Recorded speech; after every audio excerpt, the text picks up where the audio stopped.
तेरी इतनी जुर्रत ते मैं को थकारी ते मैं इलाके दा पावा ते को पता काहे नहीं। तू पावा है तो मैं इलाके दी बहिया तेरे जुर्रत ते मैं को हाथ कोट दे को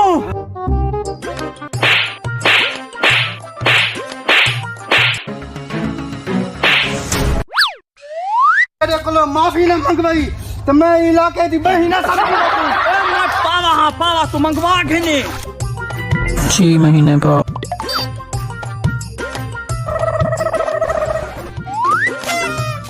अल्लाह दे नाते माफ